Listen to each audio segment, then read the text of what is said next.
অতি সাধারণ একটি রান্না নিয়ে পাঁচমিশালি রান্নাঘরের পক্ষ থেকে আমি চলে এলাম রেনেসা রুমা। এই রান্নাটি করার জন্য আমি আগে থেকে ডিম আর আলু সিদ্ধ করে রেখেছি।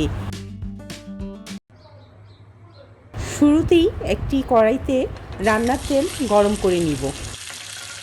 দিয়ে দিব সিদ্ধ করে রাখা ডিম এবং আলু। এরপর দিয়ে দিচ্ছি সামান্য হলুদ গুঁড়া ও লবণ।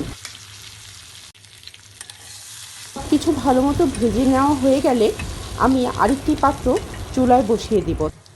রান্নার তেল আর পেঁয়াজ কুচি দিয়ে ভালো মতো ভেজে নিব।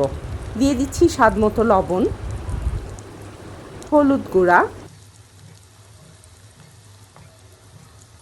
ধনিয়া গুঁড়া, সামান্য পরিমাণ মরিচ গুঁড়া, দিয়ে দিব জিরার গুঁড়া, 1 চামচ আদা রসুনের পেস্ট। এবার মশলাটাকে ভালো মতো কষিয়ে নেওয়ার জন্য অল্প একটু পানি দিয়ে দিচ্ছি।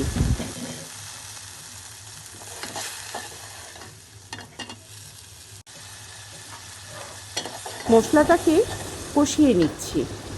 মশলা কষানো হয়ে গেলে আমি ভেজে রাখা আলু ডিম দিয়ে দিব।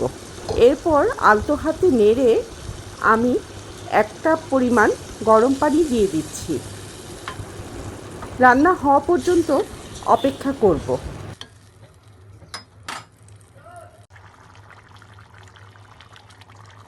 রান্না প্রায় শেষ। এখন আমি ধনিয়া পাতা আর কাঁচামরিচ দিয়ে গার্নিশ করে নিব।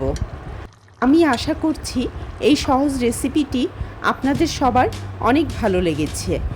আবার হাজির হয়ে যাব নতুন কোনো রেসিপি নিয়ে। সবাই ভালো থাকবেন। আল্লাহ হাফেজ।